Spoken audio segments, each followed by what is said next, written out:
Isang mapagpalang araw po sa inyo mga backyard. Ngayon po ay andito na naman po tayo sa Pure Gold, Bayawan City. At ganun din ay makakaharap na naman po natin yung bago nating kaibigan. Ito po mag-ina na may kapansanan, tapos may dala-dala siyang anak.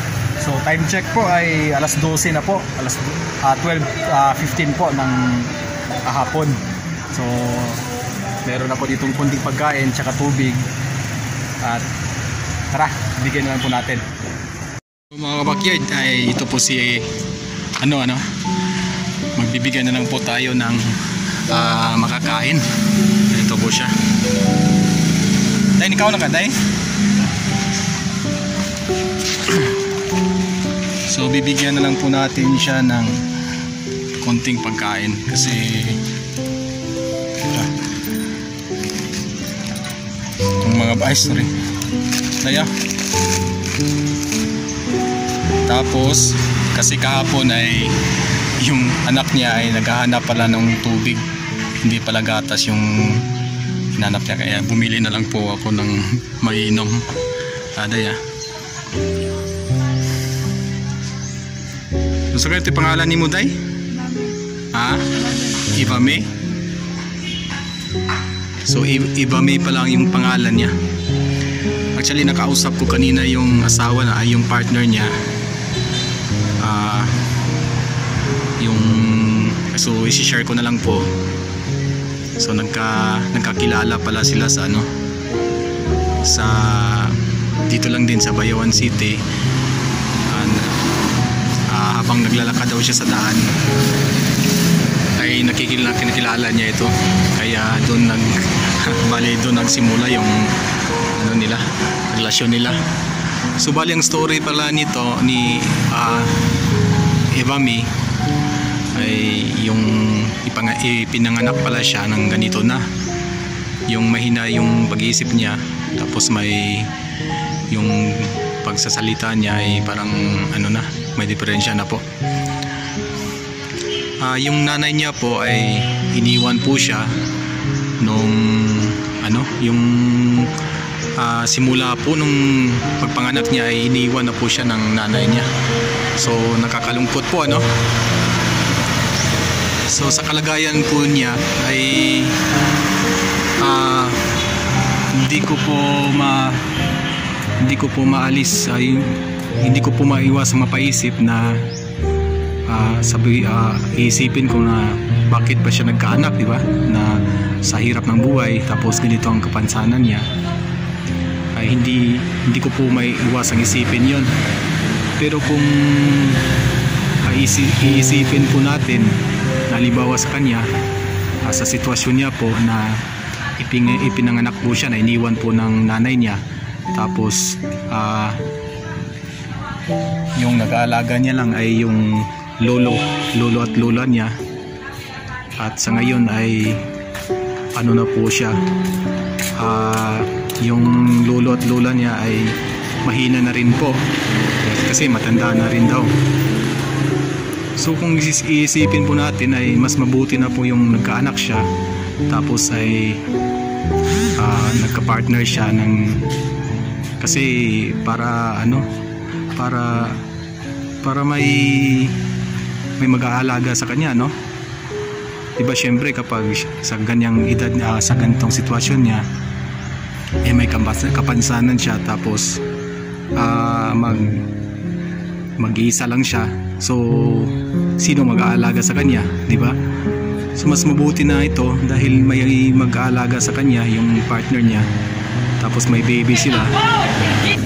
So malay natin itong bata na to, malay natin paglaki niya, pag matanda niya ay makaahon sila sa kahirapan, siya yung makaahon sa kahirapan.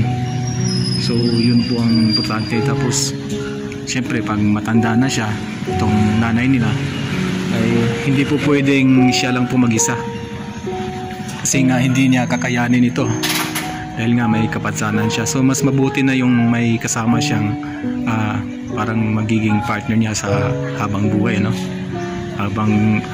hanggang tumanda siya. So siya po si Eva May. siya po ay may anak at nakakalungkot po, ano. So sabi po ng partner niya ay hindi naman po pwedeng iiwan niya ito sa bahay nila kasi po ay may anak, may baby kasi sila. So kapag iniwan niya po ito sa sa bahay nila na siya lang mag-isa ay mahihirapan po siya at hindi po safe yung bata. Kaya kung saan po yung tatay ng bata ay talagang kasama po talaga niya. Yung ulitin ko po, yung tatay niya po ay andito po siya sa Pure Gold, parking attendant po siya. So kaya kasama niya itong mga yung mag-ina niya, itong anak niya. Kahit na ito mahirap yung sitwasyon, kailangan isama niya kasi para mabantayan din niya, no? Dahil hindi kasi kaya ng ina na alagaan mag-isa itong bata kasi ngayon medyo may kahinaan po sa pag-iisip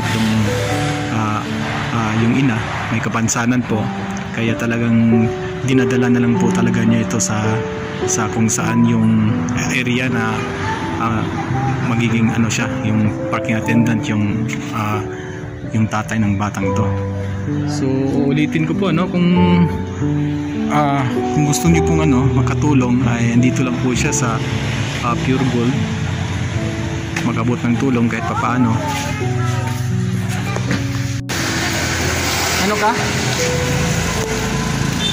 Asa na mo tayo mong kuhan?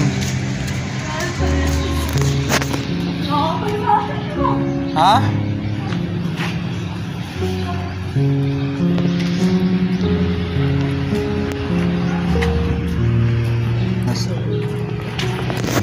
So yan mga kapakid, umiiyak na naman yung nanay. Umiiyak po siya, hindi ko alam kung bakit. Dahil nga naman dahil ha? Pagibiyaan ka? Naraman to dire. Sige ra, aturo tawagan dun. Babaw? Ha? Babaw. Anisa ka siya sa babaw? Narato di, balik ka to. Naipagkaon di, pagkaon na sa. Ha?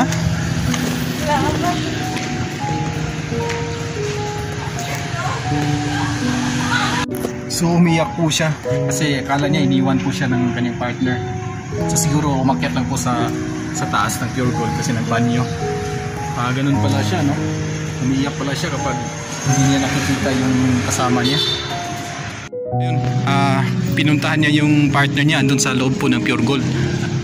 So kung minsan mga kabakyard ay kapag lumalabas po ako dito ay nakikita ko po siya kung minsan.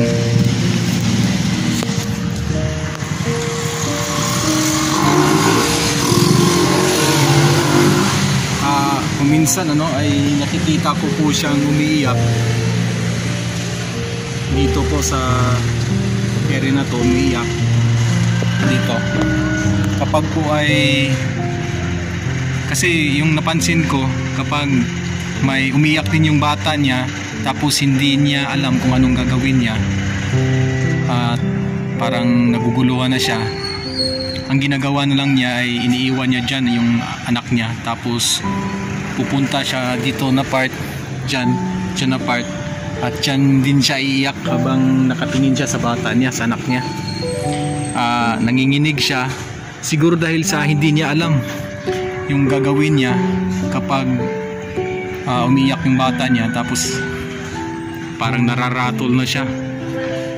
So ganun siguro kasi nga ay may siya, may kapansanan, yung mahina yung pag-iisip niya kapag may problema siya tapos hindi niya kaya, iiwan niya yung bata dyan nakahiga umiiyak tapos pupunta siya dito na part, dito siya uupo tapos iiyak din po siya.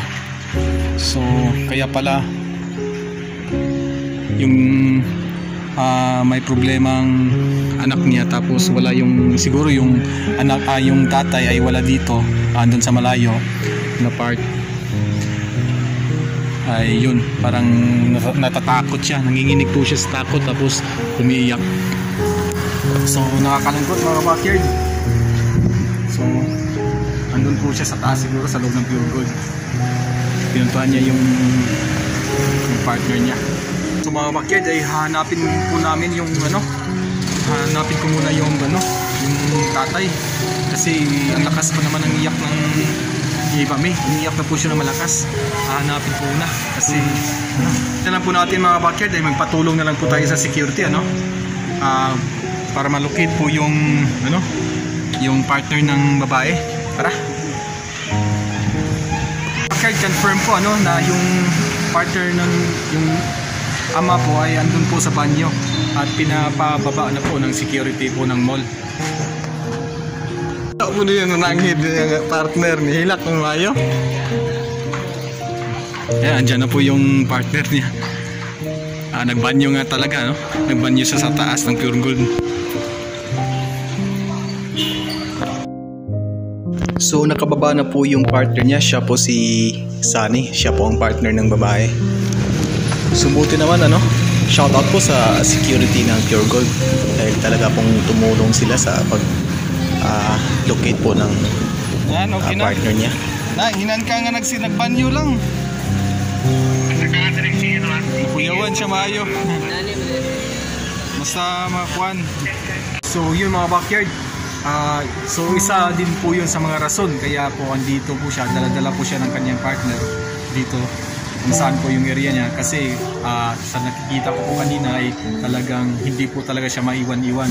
Kasi tulad niya kanina, saglit lang po nawala yung partner niya, ay iyak na po siya, nag-iyak, akala niya ay iniwan na po siya.